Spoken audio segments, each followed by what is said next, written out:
To everyone joining us on the live stream on our social channels as well. Without further ado, I want to introduce the management to everyone that's watching us in person and virtually. Rajesh Gopinathan, MD and CEO. COO, NG Subramaniam, fondly known as NGS. And Samir Seksaria, CFO. We'll, as always, start with Rajesh giving the opening address. Rajesh, you can come to the podium. Am I going to see it here? Will it be visible here?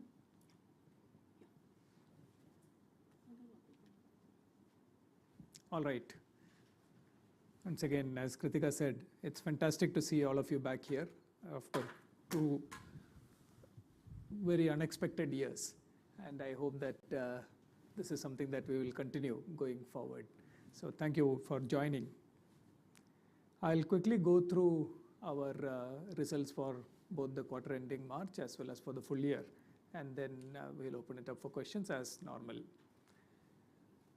We have had a very good quarter to close FY22.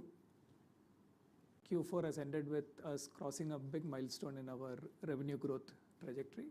We are crossing 50,000 crores for the first time, ending the quarter at 50,591 crores of revenue, which represents a growth of 14.3% on constant currency terms and 15.8% in reported rupee terms.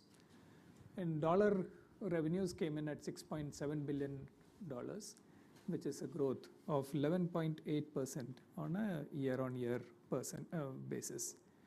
Operating profit margin has been steady at 25%, and we are finishing with an operating profit of 12,628 crores. Net profit has also been fairly range-bound at 19.6%, and we are having a net profit of 9,926 crores. Our cash conversion continues to be very strong. This has been a quarter of very good collections. Our DSOs is at an all-time low, and we have ended the quarter with cash generated from operations of 11,000 plus crores. We are ending with cash balance of about 56,000 crores cash and invested funds. So overall, from a financial perspective, a very strong Q4 to end the year and to close out a year that has been marked by a steady recovery. But beyond the financials, the metrics from various other perspectives also looks very good. As you all have been noticing, I'm sure, over the course of the last few quarters, North American growth has been the primary story that has been driving this rebound. North America continues to do well, and we have a 18.7% year-on-year constant currency growth in North America in this quarter, ending at $3.45 billion. UK and Europe continue to do well. UK coming in at 13% and at slightly more than $1 billion in revenues, and Europe coming in at 10%, but off a very high base from what we did in Q4 of last year when we did the transaction with Deutsche Bank. So overall, from a geography perspective, steady growth across all our key geographies, with North America leading the pack. Similarly, from a vertical industry perspective, our largest vertical BFSI, again coming off a very large base in the previous year Q4, still continued to report a very impressive 12.9% year-on-year growth at $2.14 billion. Retail, which was one of the most impacted segments in FY21, which bore the brunt of the early stages of the pandemic, has continued to accelerate through the last many quarters and has ended this year at 22.1% year-on-year basis growth, crossing $1 billion of revenue in a quarter for the first time. So that's again a big milestone in the overall retail journey. In absolute terms, also the first time that they've crossed this milestone. Manufacturing, again, another of the larger impacted segments from FY21, rebounded nicely at a 19% year-on-year growth. When you look at it from customer metric perspective also, it has been a very encouraging set of numbers. Number of customers from whom we make more than $100 million of revenue a year has increased 10 to reach 58. And similar growth across revenue bands is seen across our entire customer portfolio. From our talent and employee perspective, this has been again a strong year of headcount additions, both at a quarter level as well as for the year. We are ending the year with a net headcount addition of more than 100,000 associates at 592,000 associates as we close the year. Attrition continues to tick up on an absolute basis, but from a percentage basis, it is starting to flatten, and we are hopeful that it will start flattening further. In TCS has the industry's best retention rates, and we continue to maintain that lead. Our attrition for the year is coming in at 17.4%. And as I said, we are hopeful for seeing some further moderation of our period-to-period attrition as we look forward into the next couple of quarters. Coming from an innovation perspective, our investments in research and innovation continues apace. We have totally applied for 6,583 patents, and we have been granted almost 2,287 patents, which is an increase of 437 patents granted during the course of this financial year. So again, as I said, very strong quarter with good numbers across the board, whether it is revenue, customer metrics, segmental performance, profitability, cash generated, employee additions, and research and innovation. Across all parameters of our business, this has been a very encouraging quarter, and we're very happy to have ended the year on such a strong note. If we step back and look at the year FY22 in perspective, we have crossed the 25 billion revenue mark in the calendar year 21, which we had shared with you last quarter. For the full year, we are coming in at $25.7 billion. This is again, from an incremental revenue growth perspective, it is slightly more than $3.5 billion, more than what we reported in FY21, which is our highest ever incremental dollar revenue growth. In terms of reported dollars, that's a growth of almost 16% at 15.9%, and on a constant currency basis, 15.4%. Operating profit has been quite steady at 25.3%, and we are coming in at an operating profit of $6.5 billion. Similarly, net profit at 20%, and cash from operations, cash conversion rate of 110%, giving us a total cash generated from operations of 42,000 crores in this quarter.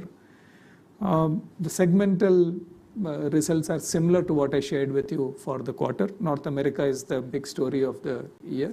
For the full year, they have come in at 17.5% growth, and we are just shy of $13 billion in terms of revenue from North America.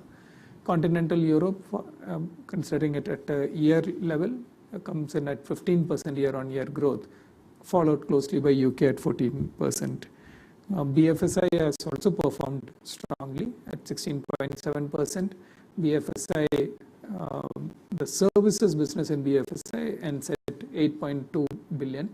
And if you consider BFSI across our total gamut of businesses that we do, including products, platforms, regional markets, etc., this year we have crossed $10 billion in revenue from our BFSI customers when we consider it across all our businesses.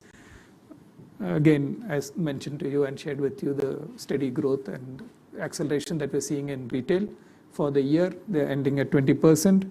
Life sciences and healthcare has been one of our most steady and fast growing sectors.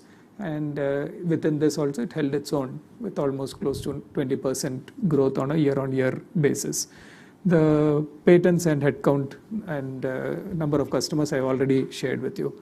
So overall, it's been a very strong year, and we are quite happy about the way we have executed this rebound post-pandemic. We are also happy about the steps that we have taken in setting ourselves up for the opportunity ahead, whether it be in terms of our investments in services, which are starting to pay off, whether it is cloud, digital, security, and various other services that we shared with you along the line. We have also, as we have shared, rolled out our new operating structure, which is further designed to double down on the customer intimacy that we are very famous for, and to make sure that our engagement with our customers is very strongly curated to the stage of their journey with us, and so that we are able to appropriately position TCS across the full spectrum of customer engagement journey. So we are very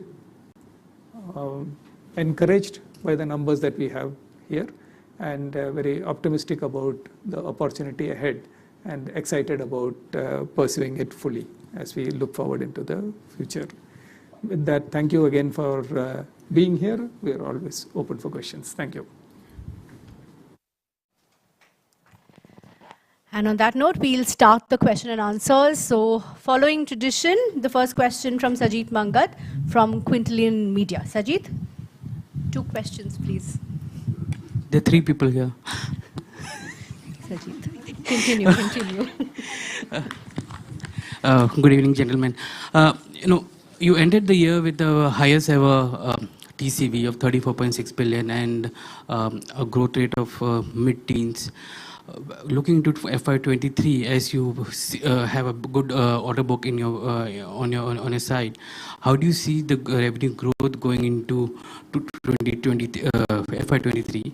On the question of margins, the Q4 margins were stable at 25%, but are you still looking at the aspirational margin band which you've been talking about, and what are the levers that you have to take it forward? Because if you look at last 6 to 8 quarters, it has gradually come down to 25%, with the year ending at 25.3%.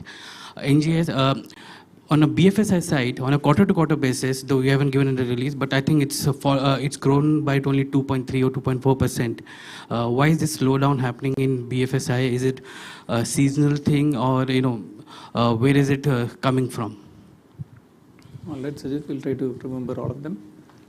Coming to the deal pipeline, as you rightly pointed out, in fact, I missed mentioning that in my opening remarks, but one of the biggest positives in this quarter has been the total volume of deals signed. We have a total TCV of 11.3 billion, which includes a couple of very large deals, close to $1 billion each. And that is in line with what we have shared in the past, of the fact that the pipeline representation of large deals has been fairly similar, though when they will close is of course volatile and is hard to predict. Even excluding the very large deals, still the total TCV signed is our highest ever, so at about $9.5 billion. So overall, the demand environment continues to be very strong. There is a very strong market, acceptance, or our services are resonating very strongly with the market, and the investments we have done in that space is coming through very strongly. Beyond that, I don't want to comment about the specifics of where what the likely numbers for growth are, but the momentum is strong, and we are quite positive as we look forward into the coming year. Double-digit growth going to be there in FY23? Are you going to target that, and will you be able to achieve the big deals which we saw in FY22? We've done more than 15% this year, so double-digit seems to be that's hardly an aspirational target to put out, so I would not like to comment about it. I wouldn't like to comment about it, right? We'll go with what we have, but it is a very positive exit. Coming to the margin question, Sajid. So our margins in Q4 were flat at 25%, and as you mentioned, 26 to 28 remains our guiding beacon. So our long-term cost structures are well placed for us to deliver within that target band, and in the medium term, we will ensure that we'll double down on our operating levers to come as close to the band as possible. And in the short term or near term, we would expect some volatility to continue. Your second question was in terms of what are the levers which makes us comfortable into looking for that band. I think there are 3 or 4 levers which I'd like to call out. The first one would be better realization, and that would be a combination of improved pricing on incremental engagements. Also, we'd look towards better portfolio mix in terms of pricing. And we have talked about operational slack. We'll look towards reducing the operational slack. The slack has come in as we have been driving towards the growth. So that's on the better realization part. Second one is on in terms of the operating levers in itself, automation, productivity, as well as looking at as the churn flattens out, we'd look towards doubling down or looking at optimizing the fees to external consultant part of it. Last, as we have always said, that we look forward towards support from currency, and that continues. And the biggest lever, which I should talk about, is growth. And growth always remains a lever. As far as growth continues, we should be comfortable operating within the margin bands. Okay. On financial services, Sajid, as Rajesh mentioned, crossed about $10 billion across our services products all over. So in that sense that, it's a very large portfolio, very large base, as well as we are the largest provider of technology services to the financial services industry. The growth this quarter, you need to probably look at it from what we did in Q3. Q3 we had a very solid growth of 4% nearly, in banking financial services in a seasonally weak quarter, right? So, I think you need to look at it from that perspective. We've got some fantastic deal wins this quarter, and the momentum is good. The banks across the globe are doing really well, and so we don't see anything challenging per se from a technology spend perspective in the financial services space. I think it's a seasonal adjustment is what I would call it between Q3 and Q4. And we should see the momentum picking up again in Q1 onwards. Thank you. Next question from Reema Tendulkar from CNBC TV 18. A quick word to everyone. Now that you have the management in front, you can ask your questions one by one. It's just easier that way. It's difficult to remember. Reema? Thank you, Kritika. And gentlemen, congratulations on another robust quarter. Rajesh, my first question is on the order book. It seems that the order book, as you said, is a culmination of some of the deals which were already in the pipeline, and it's a timing issue. Is there any read-through on the sustainability of these kind of order wins for the future?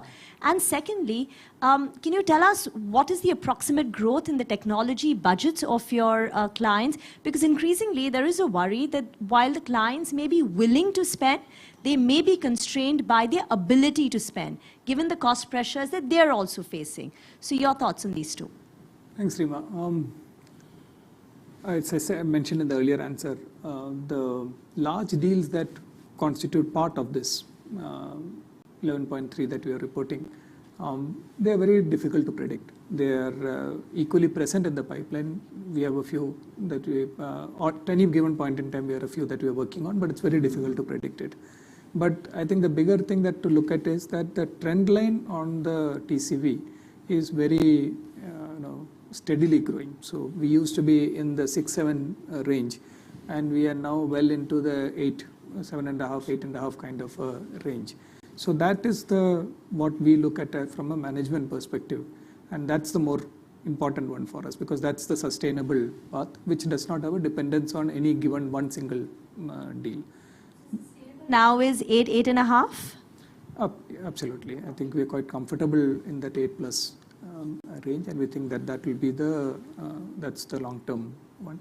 But again, remember that these are volatile numbers, but it has been steadily going up.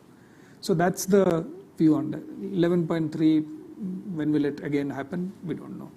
But just from an internal perspective, we're very happy that even if you remove the two big deals, we are still at 9.5, which is higher than the 9.2 that we have ever achieved. That was the highest ever, including a large deal. So that's just makes us feel good.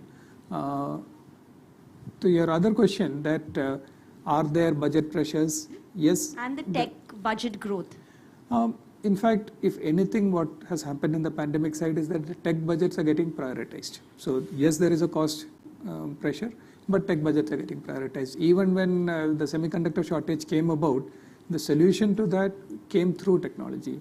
With geopolitical tensions, supply chain rebalancing, adaptive supply chain systems, inventory prioritization, these are all technology-led interventions.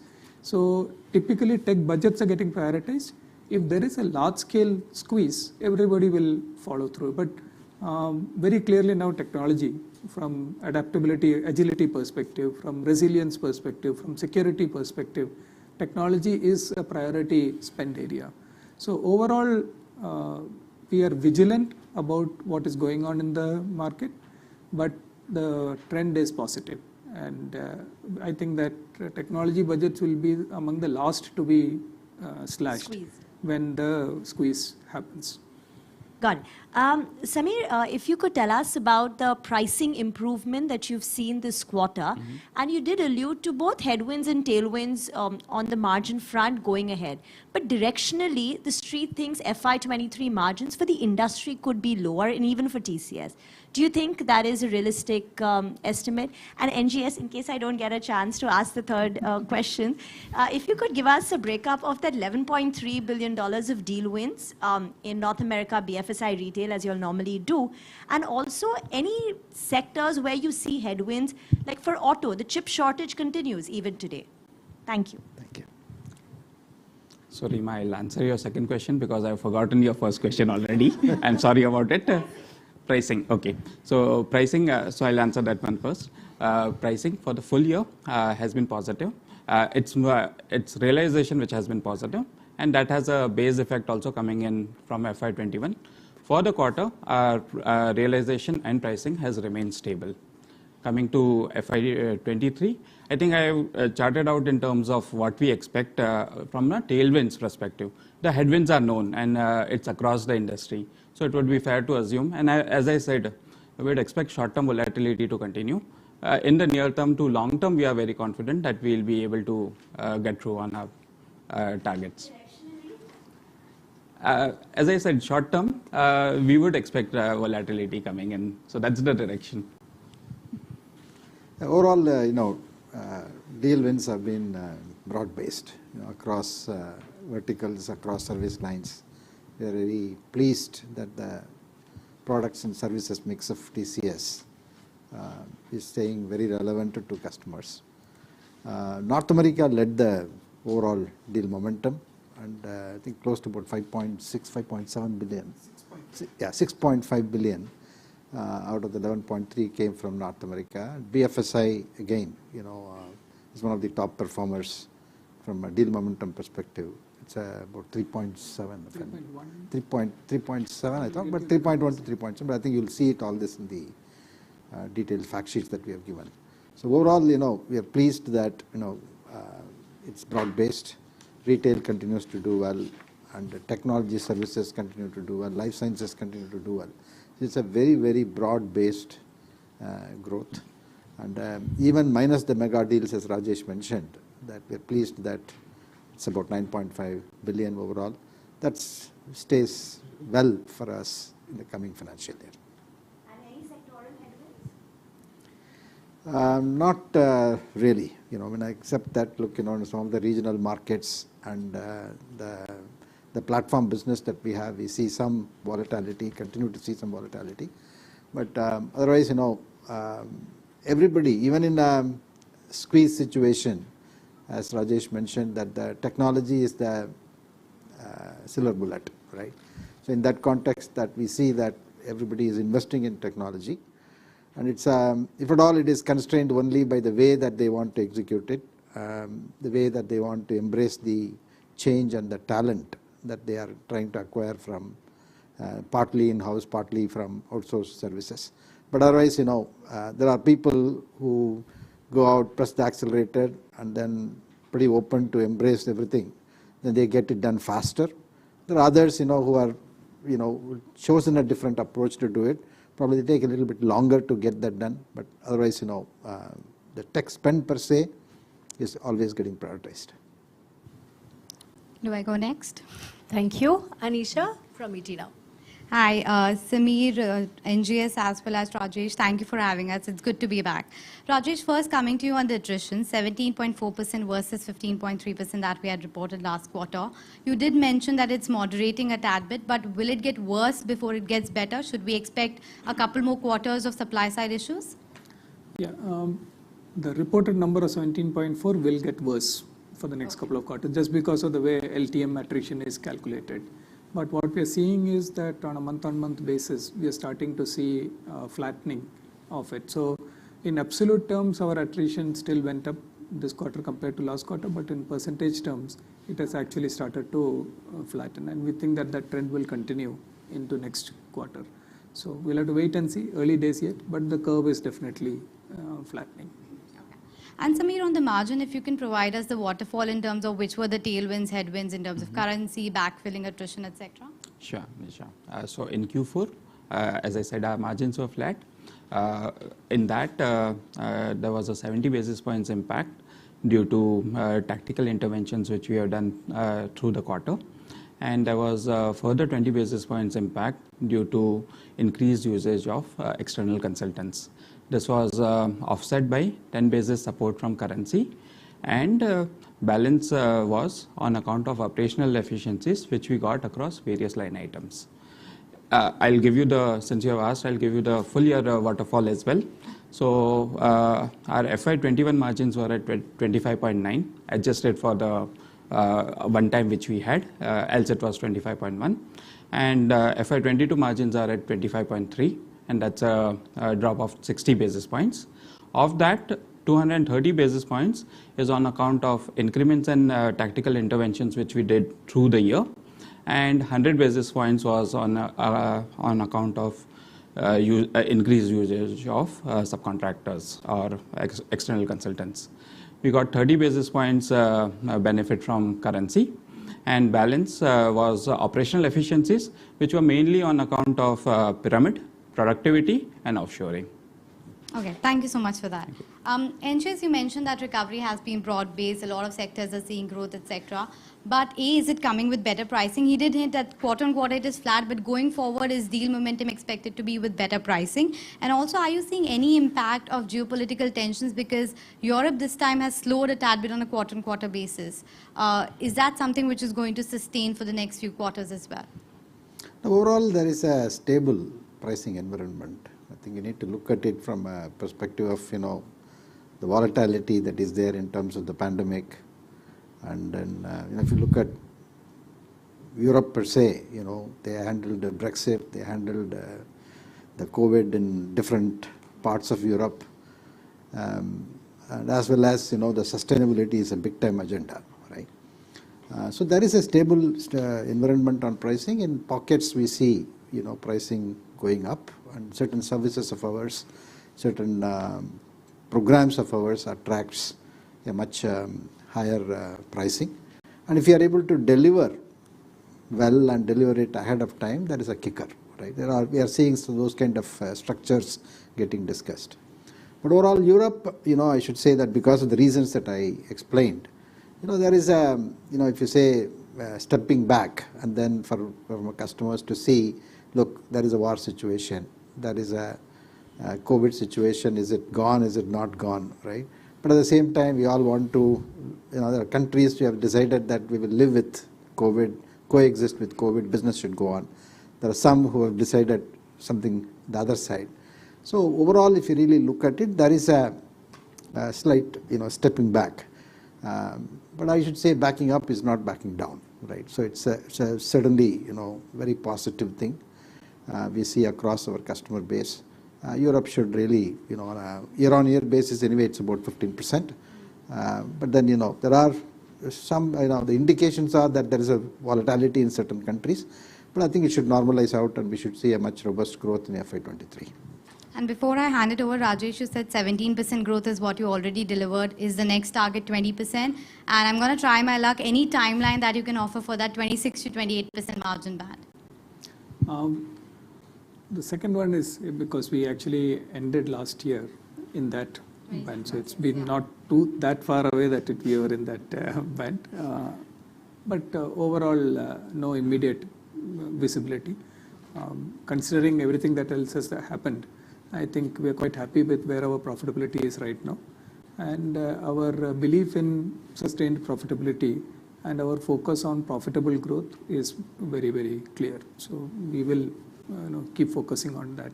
And that's where the confidence comes from. But no timeline perspectives. Growth-wise, again, we don't like to comment about specific numbers. We're sharing with you the pipeline. We're sharing with you the momentum. As I said, we added $3.5 billion this year in incremental revenue. We are exiting at a run rate of, I think, 27 billion or so. That's where if you take Q4 into. So there is good momentum, and we'll build upon that. And just to get our expectations right, $11.3 billion worth of TCV, is that a sustainable number at that level? Or as you pointed out, it'll fall back to $8.5 billion? Definitely it'll fall back on the next thing. But we do have decent spread of large deals in the pipeline. And so, will it be 11.3? I can't say. But definitely it'll directionally, we're quite confident that the base level will keep on moving up. Thank you. Ashish from PTI. So just a small one. What are the short-term volatilities which you foresee actually, and how do you look at the entire crisis in Europe playing out on the business? Like, because probably you might not have so much of exposure to Eastern Europe or Russia per se. Maybe not so much of staffing as well, but still. So overall, we are very concerned about the tragic war that has unfolded and continuing in Europe. However, luckily we don't have any operations, no employees, no direct operations in any of the impacted countries. We're staying very vigilant about it. We are trying to see how we can help our customers who are impacted by it in their BCP operations. We are trying to also step back and say that as customers try to decouple their operations and their supply chains, what is the support that they need to be able to execute on it. So we are quite engaged in the whole process, though at the first level impact for us is almost, we don't have a direct first level impact, but we are very engaged in the whole process of what is unfolding.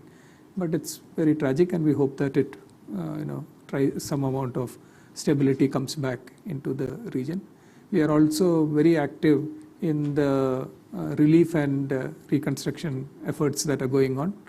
We have directly contributed about €1 million to relief agencies in support of various relief work through NGOs. And we also have a program of one-to-one match of contributions from our employees.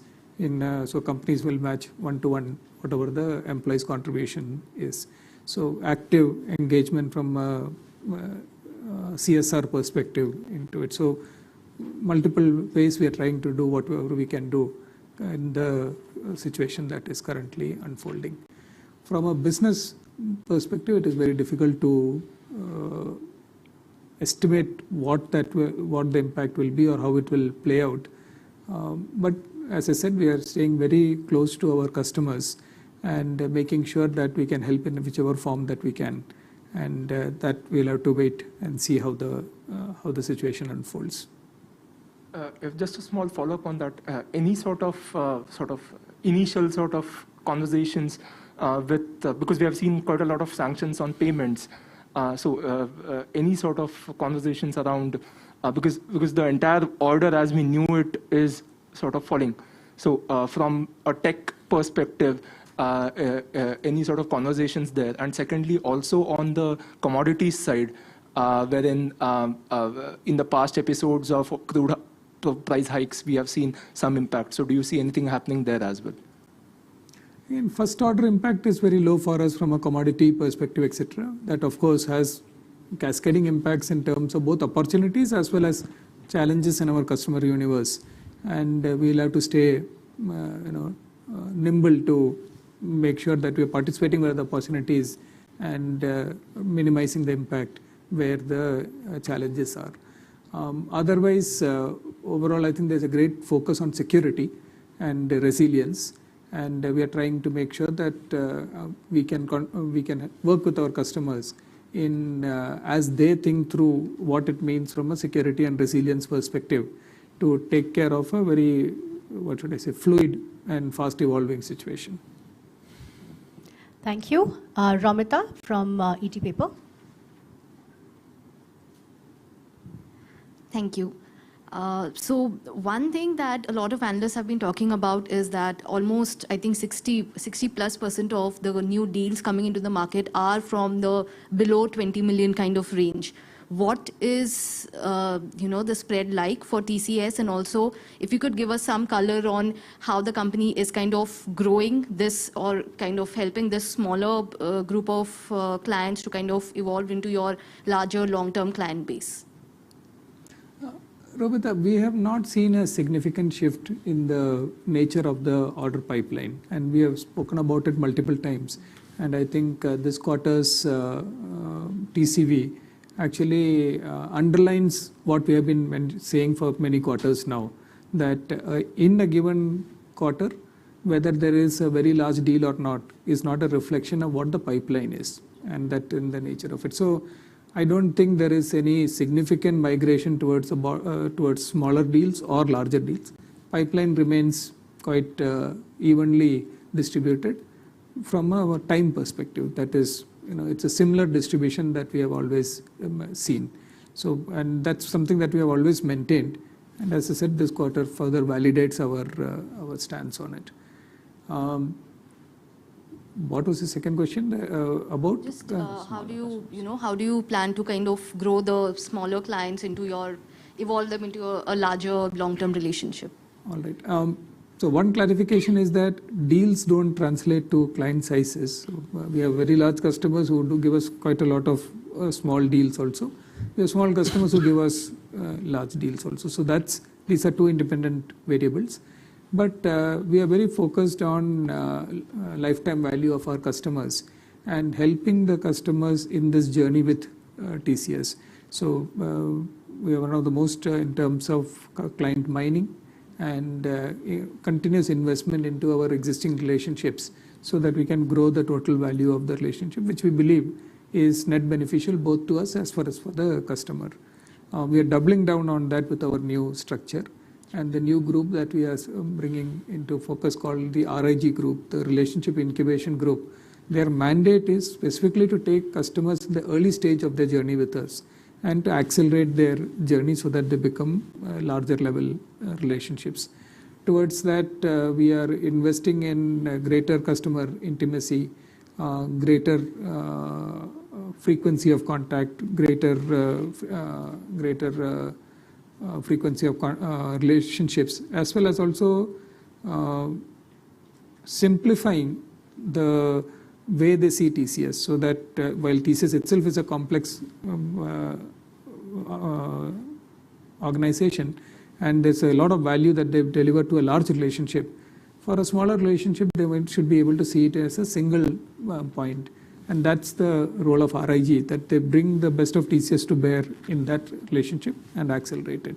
So that's the investment that we are doing to further accelerate this client mining. Got it. And just one follow-up query would be, what is the plan for fresher hiring for FY23?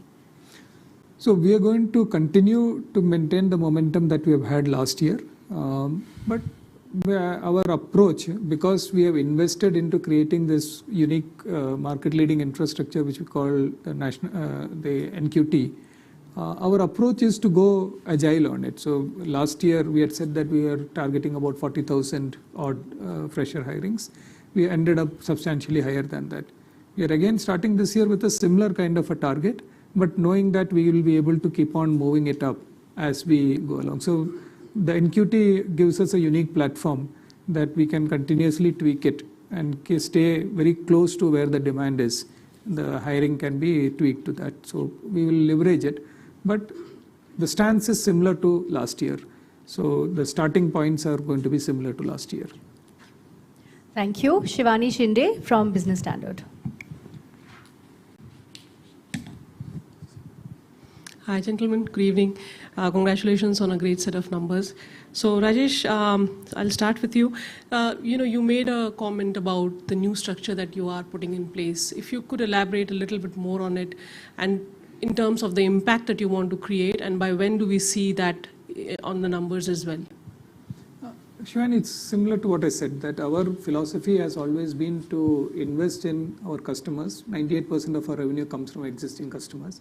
And it has been about growing the size of the relationship. And as customers go through different phases of the relationship with TCS, what they expect of TCS and where the value creation is keeps changing. So at an early stage of the relationship, it is about executing that given engagement very well. And it is not about bringing the entire complexity of what the organization can offer onto it. It's very focused. It could be a transformation engagement, it could be a delivery engagement, it could be a maintenance engagement. But whatever it is that the customer is entrusted with at that point, it's about establishing the trust, establishing the working relationship, smoothing out the interaction processes. So the RIG group is focused on that, right? They are focused on delivering that one value that the client has chosen us for. As the customer relationship grows, typically our target customers trying to gravitate towards a few strategic vendors. They go through vendor consolidation exercises. They want to have a relationship with vendors who have a full spectrum of services so that they can actually consolidate into a few strategic vendors. And the second stage of our relationship is always to do that, to try and occupy that trusted position of a strategic vendor with our customers across our full services. And the next stage obviously is that as a strategic vendor you have the scale, but then how are you relevant to them across a wider spectrum of their transformation agenda. And that again is a incrementally different set of focus areas that come, because you have earned the trust with scale. Now you need to earn the trust in terms of the strategic value add in their transformative agendas. These are not mutually exclusive. This is about setting up the organization structure to be optimized to deliver what the customer is expecting. And different customers are at different points of the journey. That's why we are saying the structure is curated for the customer journey. And that's where we are looking at it. It is not a segmentation based approach. It is a customer journey based approach, which we believe is first of its kind in the industry, or actually wider also. So typical segmentations are about small customers, mid-market segments, enterprise segments. This is not that. It is about our relationship with the customer and how it progresses through this sequence, where every customer we hope to be able to take through the same journey. And it's already operational. It is already operational. April 1st, it's right. Operational. Great. NJ's question, it's actually a follow-up to what Rima had asked. So if we have to look at Q3 and Q4, and if we have to look at the TCV of 11.3 billion, you were saying it is the timing of the deal closure that is more significant, especially the large deals. And is that going to be, is that what we'll see in the coming quarters as well? See, the large deals, it has its own journey, right? It takes sometimes, 3-4 quarters or sometimes 2 years to shape that such large opportunities that they may want to have it. So at any point in time, what we call as the mega deals, right? That will come and then it will add to our stable, let's say, deal closure performance, right? So in that context, I think, compared to Q3, Q4, we had these 2 mega deals, which actually, took us to the 11.3 number, right? So minus that, we are in that same trajectory, right? Typical trajectory we are comfortable with, and that's something that we want to maintain it, sustain it, and if possible, improve it with a lot of small, medium, large deals. One more question on the hiring numbers. Would it be fair to assume that FY22 you're closing with around 100,000 just campus hires? In FY22. yes. We had 100,000 freshers joined TCS during FY22. And that's the number that we will see for FY23 as well? FY23, we are going to start with 40,000 Yeah. as we did last year. But then, the model of hiring that we had put in place through the NQT, TCS National Qualifier Test, that provides us the mechanism to stay agile and then see, based on the market demand and based on how we see the opportunities coming up, we could quickly ramp it up or ramp down, right? That's the opportunity that we have.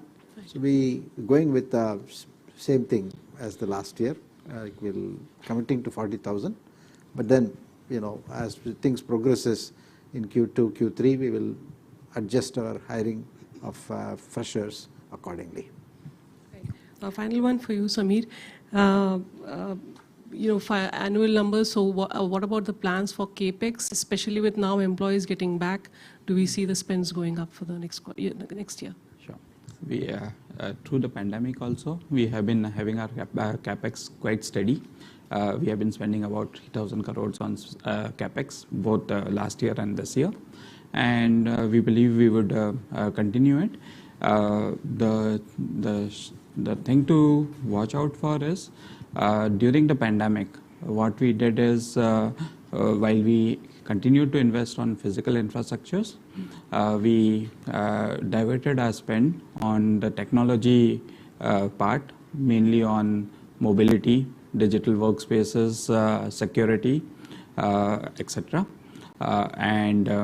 As we move forward, as we return back to normal, we will rebalance our spend again. Thank you. Next question from Debangana Ghosh from Hindu Business Line. Thank you. So just had a quick follow-up on the hiring target. So now that the restructuring plan is coming in place, will the kind of capabilities that you were looking to hire for going to change or evolve? With any update on that aspect? So we have been continuously increasing the various levels of capabilities that we are hiring. This should be seen in context of what we are doing from a longer term perspective. We have spoken about our growth and transformation aspirations and targets, and the kind of work that we are moving more and more into. And that capability is being supplied both from enhanced training internally into the contextual masters program, our various other training programs that we're doing internally, as well as targeted hiring from outside. Last few years, we have been one of the largest hirers from the various IIMs and other management institutes. So there is a wider spectrum from which we are hiring to get into the growth and transformation side. So the hiring and the capability definition comes from the GNT focus, rather than purely from the restructuring focus. Thank you. Next question from Joshelle Mendonca from ET Prime. Hello, sir. I have two questions. One, sir, could you break out what the platforms business did in this year? We've had Ignio and Optumera. Could you just give some color on how that as a segment performed in FY22? Overall, products and platforms has continue to do very well, right? TCS Banks, from a financial services perspective, has done exceedingly well this quarter. Very good set of wins from across the globe, both in the emerging markets as well as established markets. A lot of tier 1 financial institutions, 3-4 of them have selected our platform during this particular quarter. Likewise, Ignio continues to do very well and establishing itself as the #1 platform in the AIOps space. So we are seeing some good deal wins, good momentum. Optumera and set of retail set of products, it has its own wins, but it's not a very great quarter for them this particular quarter. But there is a set of pipeline opportunities that we see, right? Coming to the large insurance product and platform space, again, we are currently executing the major transformation programs that we contracted in the previous financial years. There are opportunities that we are working on, which will hopefully, bounce back the whole products and platforms performance in the coming quarters. A couple of years ago, Ignio wanted to be the fastest product to get to $100 million in revenue, and I think that was a few years ago. Could you give us an update on what Ignio is doing right now in terms of revenue? It did, have the tag that the fastest to achieve the $100 million revenue band, right? And overall, it's hovering around that number right now. But overall, the approach is that as we launched Ignio, initially, the preference of customers were for on-premise engagements. We have significantly moved from the on-premise engagement to the cloud and a SaaS-based model, in the sense that about 98% of today's sales and subscriptions are all happening on the Ignio cloud platform, right? So when you take it on the cloud platform, so the difference is that you are going on a year-on-year or a quarter-on-quarter consumption-based pricing, as opposed to the lumpy one-off license deals. So in that sense, that if you look at it, that when you say that, look, it's hovering around $100 million plus, the revenue growth, you have to see it in a different context, because there are committed subscription models which has a recurring revenue base over a set of quarters which are going to come. So in that sense, that I think we are very pleased with the way that the Ignio has performed, and the team continues to improve the product, and there is a solid roadmap behind it, and with a lot more and more of AI, ML and deep learning techniques coming in. So I think I'm sure that Ignio will become one of the leading AI-based products in the world. And so just to follow up on the Eastern European situation, even though TCS has no first order impact, say from Russia or Ukraine, you do have operations in countries such as Hungary, because Eastern Europe was considered a very attractive talent hub for the sector. So has a situation with an increasingly belligerent Russia caused some rethinking in terms of that area as a talent hub for Indian IT? So we are less than 5,000 people in the Eastern European region. Our largest operation is Hungary, and we have then presence across some of them. At that scale, I don't think there is a major issue, and we have always seen Eastern Europe as a location for scale in this range, right? A few thousands to 10,000 kind of numbers. So I don't think that strategy is in any form impacted. And our approach to Europe has always been to create a network of delivery centers across various hubs, including Ireland. So, Ireland, parts of Eastern Europe, parts of Western Europe itself, smaller hubs in Hungary, etc., and Spain. So that strategy is overall not directly threatened by what is going on. If I can add there, Joshel, that in the Eastern European, as Rajesh mentioned, we have hub is Hungary, but we have operations in other parts, right? We have in Slovenia, Slovakia, Romania, Poland, all this. In the current context, there are quite a bit of migration that takes place, right? So talent availability is good and improving. They're all looking for jobs, right? So one of the things that we can do and be meaningful to the communities there is to see whether there are opportunities that we can bring in to those centers and increase our local hirings and create jobs locally in that part of the world. Thank you. Next question from Shubhra Tandon from Financial Express. Yeah, just wanted to understand, sir, about the hiring. Is it all from tier 1 institutes, or are you looking at, how is the momentum from the tier 2, tier 3 colleges? Is that, producing enough talent that you can hire? We have been significantly democratizing hiring. So for the scale that we hire, while we continue to be preferred employer at all leading institutions, but the approach to NQT has been to democratize hiring. So on NQT, it does not matter where the student is coming from. And we are quite happy with the kind of results that we are seeing, where unknown institutes also are producing students who are doing very well. And since it's a standardized test, we're able to compare them across and we are finding very good talent from previously places that we don't. Typically in a given year, we visit about 300 odd campuses in our old model. We used to have about 500 to 700 campuses that were kind of certified, and we would visit about 300 odd in any given year. Now we are recruiting from more than 1,000 odd institutions, because it doesn't really matter. It's a common test. So it's a complete game changer in the approach and the kind of supplies that it unlocks for us, because we are able to reach students from Northeast, many other places that were earlier inaccessible, sheerly because of the logistics of the whole hiring process. Thank you.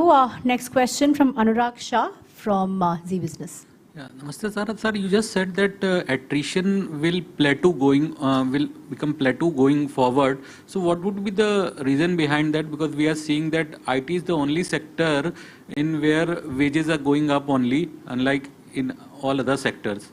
So second question will be, sir, that your work from home policy has got so much of talks all over. So going ahead, are you sticking to the same policy, or there will be some other changes because you had a 2-year altogether different experience? Yeah. And yes, sir. So on the attrition aspect, the way to think about this attrition is that if you look at TCS's own approach, when the pandemic struck, we took a very strong stance that A, we will not lay off anybody, and B, we will hire all offers that we had made, and we will onboard everybody that we had made an offer to. So we maintained our hiring, especially at the entry level, through the the impact of 2020 when the biggest impact came about. The industry didn't necessarily react that way. There was a fair amount of flux in the industry around the early part of the pandemic till end of 2020.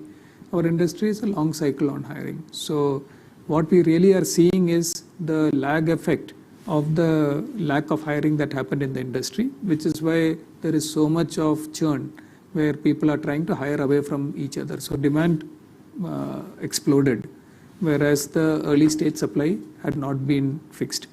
As we get into this year, we are well into the hiring cycle. So the benefits of last year's enhanced hiring will actually start reducing this incremental impact. So that's where we think that structurally hiring attrition will start tapering off a bit as we get in, and the supply from last year starts coming fully into the system. So that's where where our expectation is. And in terms of on ground, as I said, while attrition is still on an absolute basis going up for us, but it's going up at a slower rate than what it was earlier. And on a percentage terms, it's starting to plateau. So hopefully by the time we get to June, we should see that we would have crested the peak of this curve. Yes, work from home. Yes. So there, I think we have tested a model which came about in a term of very extra fast speed, and we are quite confident about the 25/25 model that we laid out. But it has to be implemented in a structured way. So we are currently operating at almost like a 95/5 model, and we need to get back to a more normal model of 80/20 or so before we start the migration to 25/25. And hopefully, if the trajectory that we are currently seeing continues, we will start accelerating that shift back to that 80/20 model. We are starting with our senior associates, the top 50,000 odd people, who will start coming to office starting 3 days a week from this month itself. And then we will be continuously increasing the coverage of associates who will start coming back. But we will take it gradually so that the system can adjust to that shift and get to a stable point. So sometime by middle of the year, we should be somewhere in the, well on the way to the 80/20 path. Yes, and sir, apart from that Passport Seva Phase 2, any other project, big project you are doing with Government of India? We have quite a few nation-building projects or mission-critical projects there with the government. Offhand, I don't want to name any one given one, but across tax, across payments, across the national health insurance side, across the board, we have fairly large engagements with the government. Nothing of the current size that the Passport Seva project is, but from an impact perspective, we have quite a few engagements. Thank you so much. Thank you. What's that? Oh, that's on the new gift city. Do you want to? Yeah. No, it's essentially facilitating the derivatives clearing platform by which it allows, let's say, the Singapore investors or Asian investors hitherto were doing the trading on the Singapore Stock Exchange. They'll be able to do the trading directly on the NSE futures here, and then our software solution is facilitating that plus the clearing of it. Sajid, we'll take that offline. We're really tight on time. Laltendu Mishra from The Hindu. Hi, so all the questions have been asked, leaving me with nothing. Again, I'll ask for the geopolitical impact on the company. The Reserve Bank of India governor on Friday said there has been tectonic shift that has happened. Almost every economy is getting impacted. As you know, we have raised our inflation targeting for 4.5 to 5.7%. So don't you think there will be no impact on the company at all? No, I don't. It would be not at all rational to think there will be no impact. I said two things. I said that the impact of it on the demand side is likely to play out in a manner in which technology demand is likely to be the last impacted by the economic impact that is going to unfold, because technology is part of the solution to the problems that are coming through, and that I strongly believe in. The downstream impact due to, if there is a economic disruption, the downstream impact of it will be felt. Inflation by and of itself is not a demand collapsing agent for us. We are not in the financial services industry, so asset price, whether it is up or down, does not necessarily change the demand for technology consumption. And if you look at our our customer base, typically balance sheets are in fairly good condition, so that their ability to spend is not dependent on what the level of the financial market is at. So our view is that from a demand perspective, we think that the impact on this industry is likely to be felt with a bit of a lag effect and will be lesser than what other industries are. It's only a relative sense that I said, not an absolute one. One more question. What has been the average wage hike last year, that's gone by, and what is likely this year? Thank you. Last year, I think hikes were in the range of about 6 to 8% in the India market, and this year also it is likely to be similar with a slightly upper bias, but similar kind of a long-term one. What is important is that it varies company to company.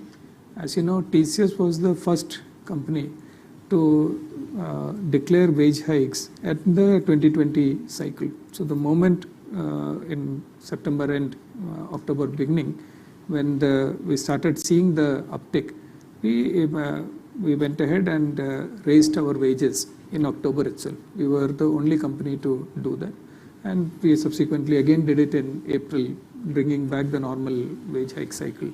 So we have maintained a very stable and predictable approach to salaries and increments, which is one of the key reasons why our employee satisfaction is also quite high, because people see it's a transparent, fair system. So we will expect, with a bit of a upward bias, a similar kind of wage cycle to play out in the coming year also. Thank you, Laltendu. That's the end of the questions from everyone joining us in person. We have two questions from our friends from the media who are joining in virtually as well. Chandra Shrikant has a question for you, Rajesh. TCS plans for the metaverse in terms of projects and hiring going forward. We are excited and exploring it in all ways. We are seeing early stage interest in it, both from customers as well as from our employees. At this stage, not much of expectation in terms of what the size of the opportunity is, but given the amount of investment that's going in, we are standing ready to participate. Individually, we are participating in a few places with one of the large telecom service providers in North America. We are helping them reimagine their entire retail buying experience. Similarly, with medical device manufacturer, we are helping them reimagine the approach to training of new medical devices. So different use cases are being experimented with, and we are integrating our design studio capabilities with our digital twin capabilities and our knowledge of the domain to try and bring this together into the metaverse. So overall, it's an exciting space that brings together many capabilities that TCS has, and we are trying to focus it and work on a wide spectrum of use cases so that we can participate in the evolution of this. Thank you, Rajesh. Chandra has requested another question for NGS. Any incentives to bring employees back to work? I think it's one is the first of all self-motivation. That's the biggest incentive that I think we can give, right? We just had our customer summit in Europe. We had about 250 of our clients came, and it was good to be there. It was good to hear all of them talk how different it is, right? Likewise, we all are here, and then this experience is terrific, right? Likewise, when we talk to our employees, and many of them felt that I think it's good to be back. Whoever is coming started to come, and the energy that you see when people come to office and then interact. And then the fact is that they have been able to put together something very quickly, and then all the energy that are held back all along, we could see that they're all getting unleashed within a couple of days rather than over a period of time. So I think people will like it, and we look forward to welcoming each one of them into our offices and facilities. I don't think that incentives are not the way to really bring people back. But I think the experience that you get and what's the difference it's going to make to your own way of working, your own building the networks and internally and externally, and having interactions with clients, because clients have started to come. I think last week we had 3 client visits in Bangalore, and I even had a dinner with one of them. So it's really a great experience and great to be doing that again, right? And last question for the evening from Ayushman Barua from Mint for Rajesh. How will the new structure play out from a cost perspective, and have you made any specific investments for the new organizational structure? Our investment strategy continues. I feel, as I said, this is further doubling down on our approach to customers and making sure that we are relevant to customers across all phases of the relationship with us. Specifically on cost, I don't see neither a positive nor a negative impact on it. I think the investments are well within our regular investment schemes. Our focus on investments will be different for each of the segments. We will be focusing much more on local presence and local intimacy on the RIG side of it, the relationship incubation side, as I explained. Similarly, a lot more on the capabilities and the business transformation group in terms of being relevant to their overall transformation journeys. So the approach to it is very different from a cost-based approach. It's about building ourselves up and setting ourselves up right for the opportunity in the long term. And it is a logical evolution of the TCS operating model, and a very exciting one at that. Thank you, gentlemen. Thanks to everyone here in person. It's great to see you once again. Please join us for refreshments. And to all those joining virtually, we hope to see you next time. And thank you so much for watching us.